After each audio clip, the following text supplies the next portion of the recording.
Zero, because in that plan that I put forward, and I said from the outset, I said, I'm running to change the dynamic of how the economy grows.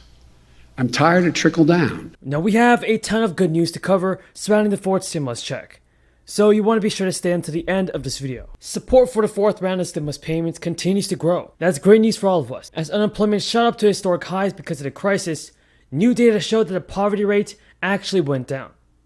Congress projected people who lost work with legislation that included necessary expansions to unemployment insurance.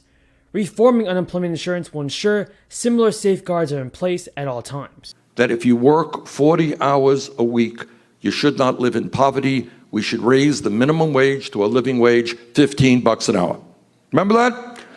Well, 4 years ago, that was a radical idea. I'm not going to waste any more of your time. Here's what you need to know about the fourth stimulus check. Now, a senior advocacy group is pushing Congress to deliver legislation that will provide a fourth stimulus check of $1,400 to all Social Security recipients in the United States of America. That campaign comes as a petition calling on a monthly cash payment of $2,000, nears around 3 million signatures. So yes, everybody, our seniors can receive a $1,400 stimulus check, and many Americans can receive a $2,000 payment once Congress takes the action that is necessary.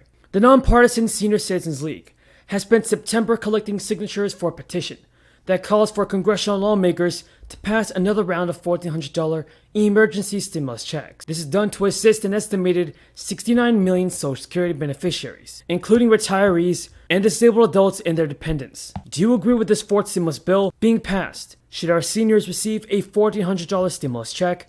And should we receive a $2,000 payment every single month? Tell me what you think about this, everybody, in the comments. The petition for Social Security beneficiaries states that Social Security benefits are one of the few types of income in retirement adjusted for inflation. But soaring inflation has taken a toll on household finances of retired and disabled Social Security recipients. Data collected by the group suggests there may be a 6.2% increase to the cost of living adjustment in 2022.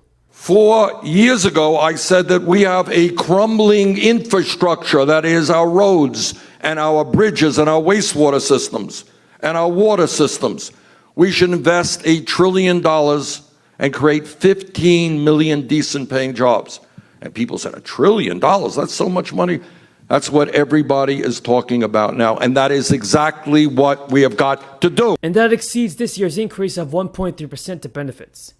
There is a chance that parents did not get their September child tax credit payment on time. So yeah, folks, we have a lot of news to go over in today's fourth stimulus check update. So if you want to stay up to date on the latest news surrounding stimulus payments, be sure to stay until the end of this video. So far, federal crisis supplements supported millions of workers and their families during a period of great hardship. Now, gig workers who are typically ineligible for state unemployment insurance could actually qualify for federal assistance. The higher benefit amounts distributed were associated with reduced food insecurity, and the improved benefit durations allowed for financial stability across many months of unemployment.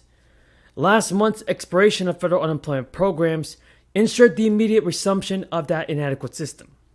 It has hurt so far tens of millions of workers. So without implementing improved and lasting national standards in a reconciliation bill, Congress once again risks making porous decisions surrounding the unemployment insurance. Now, major economic downturns like the past year and a half, have resulted in extended periods of unemployment.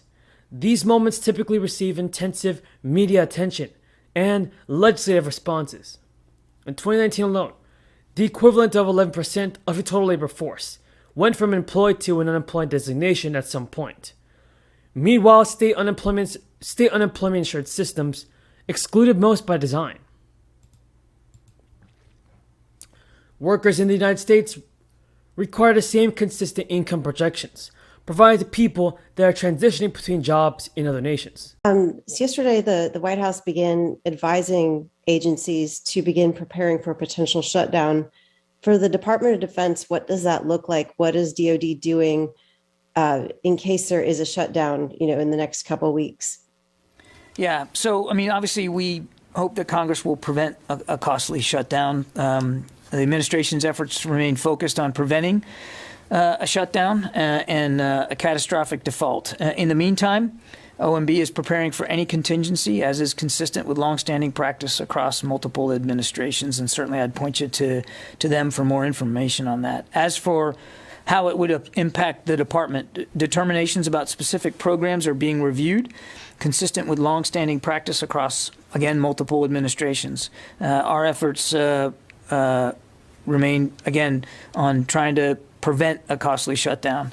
We obviously will take seriously, as we always do, and as I think you've seen through previous shutdowns, should there be one, that we have to continue to defend the nation, and we have to make sure that the capabilities, the resources, the people are in place to continue to look after our national security interests. And so we're working our way through that right now.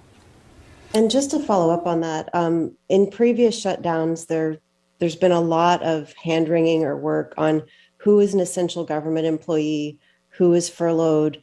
Is DoD doing a kind of deep scrub on who would really be asked to come in and who would potentially be furloughed? Yeah, we're working through that right now, Tara. I don't have any specific details for that for you today, but we're working through all that as you would expect we would and have done in the past. Again, hopefully there won't be one. Nobody wants to see that, and the administration is working hard to try to prevent that. But the core essential task of the department will carry on, and that is to defend the nation. I wanted to follow up on the earlier vaccine question. Do you have any update on the requirement for civilian DoD personnel to be vaccinated? Are you telling them that they need to be vaccinated by the White House's November 22nd date? And have you come up with an enforcement mechanism for that? How will you do that? No, it's a great question. We're working through that right now, Travis. We don't have implementation guidance out to the force yet, but we expect to be able to do that pretty soon. Would that be enough for you and the House Progressives to vote for the infrastructure bill? Well, the reconciliation bill does have to start in the House because it's a budget reconciliation bill. Right. But everything should be agreed upon. What we don't want to So an have agreement's happen, good. An agreement is good. Well, no, but an agreement of exactly what's in there. The language needs to be worked out because. And a commitment that everybody's going to vote for it. And everyone's going to vote for it. And if Republicans